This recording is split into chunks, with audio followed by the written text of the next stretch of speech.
Technology, science, space, environment, people. places. It's all totally awesome.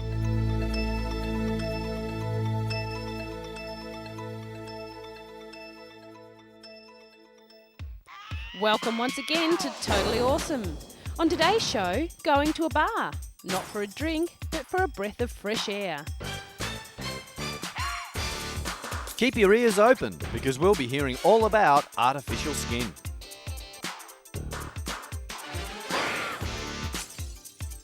We take a trip to an amazing mountain that keeps burning all through the night. And this man can play you a popular tune. The instrument? Wine glasses.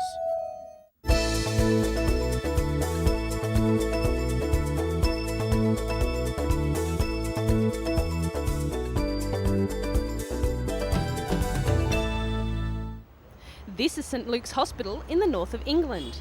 Here, Professor Alan Roberts and his team are combining artistic and scientific skills to make carefully matched body parts to replace those that are diseased, damaged or have been amputated. It's here that science is at its best with the invention of artificial skin, which is made from biodegradable implants and leaves the body when it's no longer required. They've also developed tissue glue that allows wounds to be closed without sutures. Combined with modern keyhole surgery, where surgeons operate through small holes in the body, the glue means quicker wound healing time and shorter stays in hospital. In the future, scientists predict that it will be as simple as looking at the size of the wound and running the fluid across it. The wound would then close within 10 seconds. This technology would reduce infection, scarring, and would mean many procedures wouldn't need anaesthetic, especially on skin of small wounds. But it's making lifelike body parts for export to surgeons around the world that the department has gained its biggest reputation.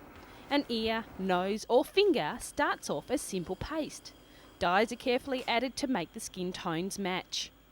Then the paste is moulded into the body part needed. The flexible material produces more natural looking results.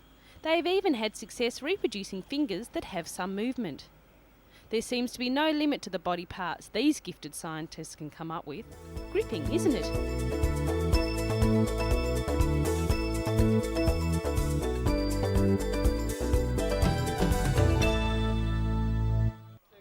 They may look like ordinary bags, but these refrigerated cases contain human tissue. It has been donated by relatives after the death of a loved one. This particular tissue cannot be used in operations to replace somebody's damaged kidney or heart, for instance, but it can be of great value to medical researchers.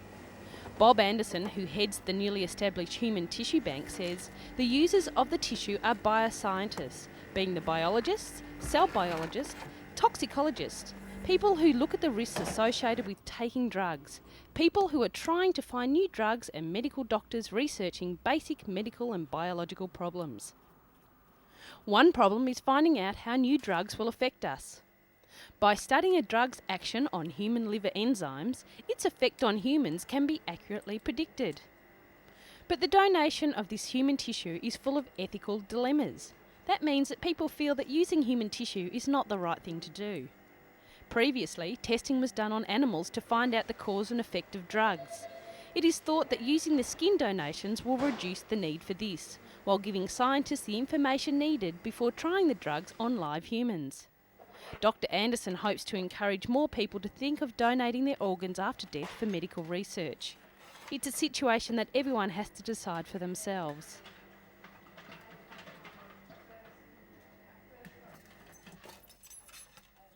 Science, constantly keeping your mind ticking over.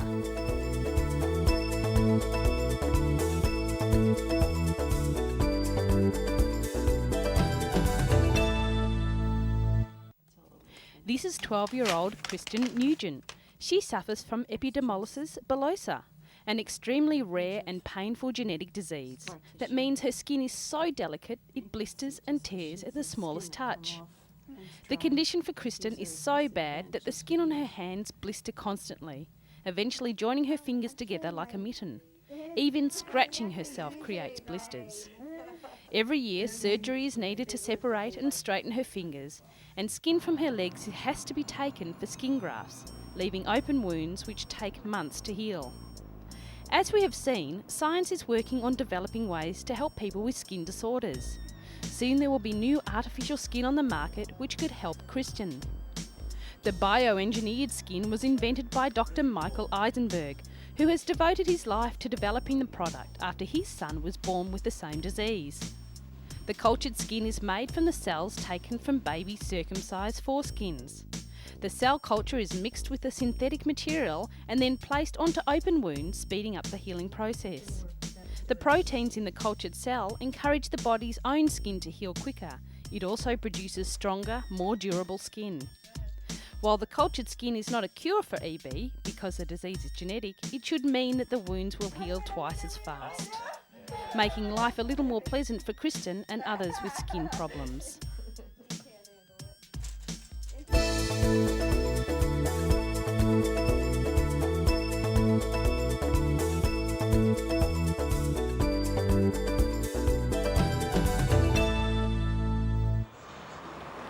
What's in a name? According to a professor of genetics at Oxford University, our names hold the key to our genetic makeup. Professor Brian Sykes has established a link between genes and surnames after examining the Y chromosomes of a group of British males with the same surname as himself. The DNA of 61 Sykes men was collected by brushing the inside of their cheeks. The brush tips were returned and the cells clinging to the bristles were examined. Professor Sykes found the genetic fingerprint of just over half the Y chromosomes of every Sykes male was identical.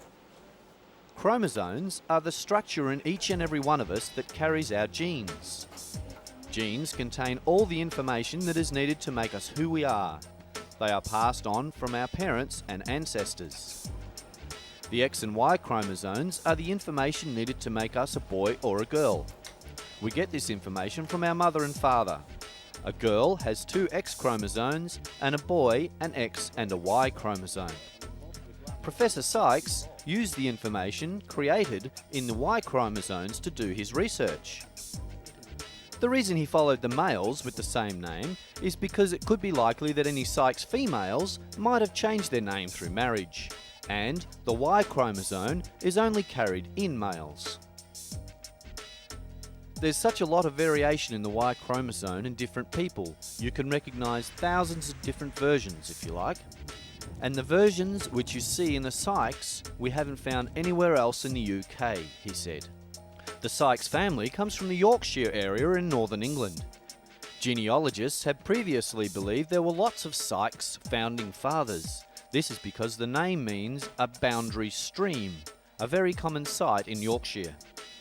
To their astonishment, the findings show all living British Sykes can trace their male ancestry back to a single founding male, an original Mr. Sykes. That means that we human beings are more closely related than we think, as Professor Sykes discovered.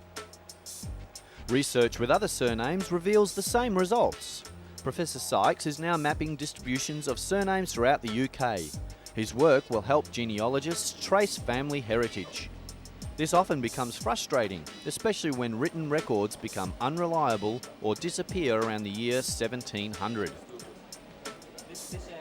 The work can also prove whether variations on names like Smith or Smythe changed from a spelling error or a different founding father.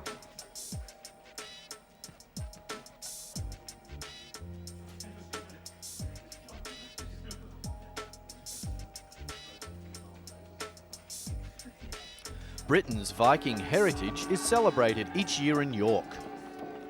With further research, Professor Sykes believes he will be able to distinguish a Viking Y chromosome from a Celtic one, giving historians a much clearer picture on how the country was originally invaded and populated, and what happened to the original Britons. Another spin-off is the newly established website, oxfordancestors.com, where genealogists tracing family trees branching to England can access a surname and have their own cheek cell DNA test done by post. So the next time you meet someone with the same last name, have a chat. They could be a relative from long ago.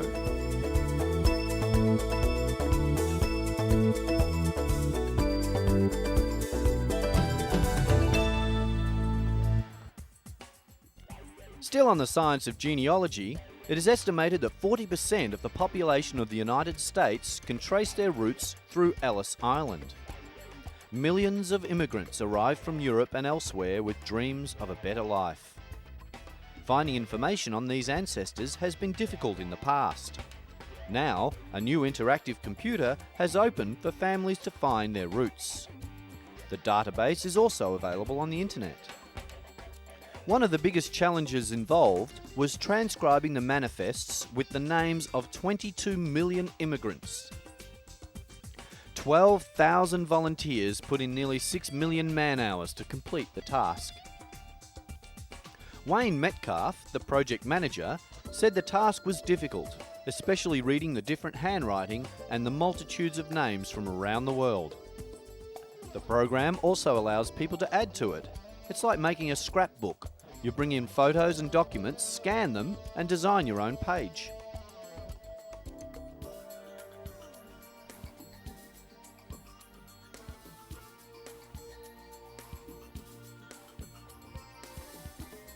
Felicita Gabaccio experienced Ellis Island firsthand when she emigrated from Italy with her family when she was 6 years old. She thinks the new centre helps link the present to the past. Millions of people from around the world now use the internet to trace their family history. The internet has built a link that makes all this information accessible. Give it a try, look up your name. It may open up a whole new window of interesting facts.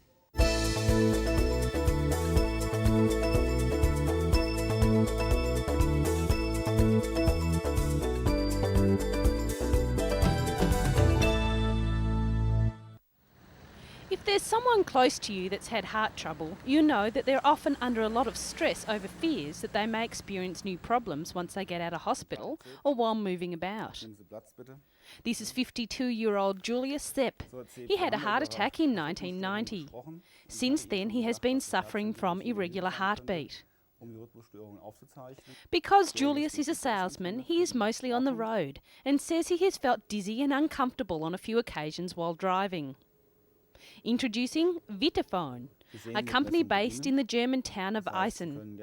They have an amazing invention set to hit the market soon, a mobile telephone which can transmit a heart disease sufferer's ECG to a service centre within seconds. An ECG is an electrocardiogram. It's a machine that can monitor the electrical activities of the heart. When a heart is beating normally, a steady pattern is formed. When there's a problem, the ECG shows an erratic pattern. From there, medical staff will be able to diagnose the patient's condition and immediately evaluate the data sent by the phone. If necessary, the medical staff can then arrange for help. One button on the phone automatically dials the service centre 24-hour number, while another records the patient's ECG. 4 electrodes on the back of the phone read the patient's heartbeat as he puts the mobile phone to his chest.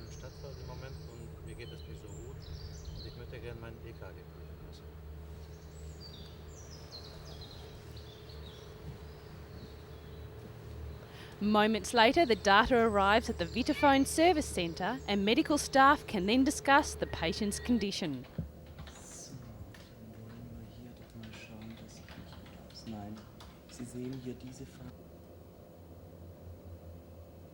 The heart telephone is also equipped with a global positioning system, or GPS, which allows the phone's user to be located in a case of emergency by sending out a constant beacon. Vitaphone says the telephone price will be around $680 with a monthly fee of $45.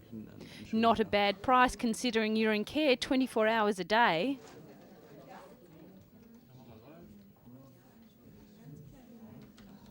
Julius says it's a relief knowing that he can just call up and have his heart checked without the fear of getting sick and having no one around to help.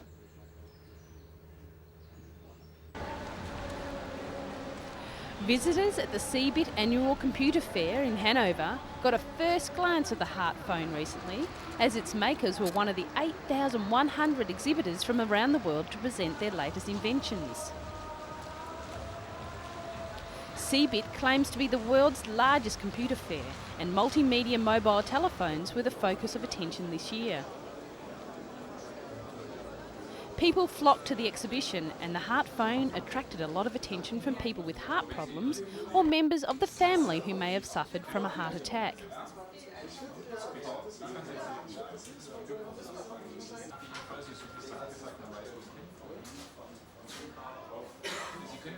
Markets like this one enable companies to display their inventions and give the consumer a better idea of what's becoming available. The Heart phone certainly got the thumbs up on all accounts.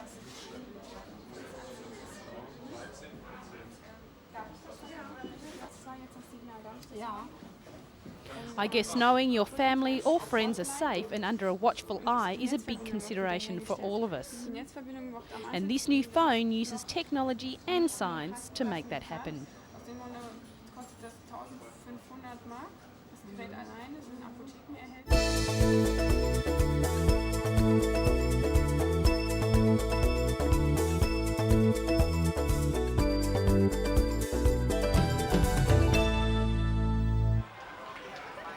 Feeling like a breath of fresh air?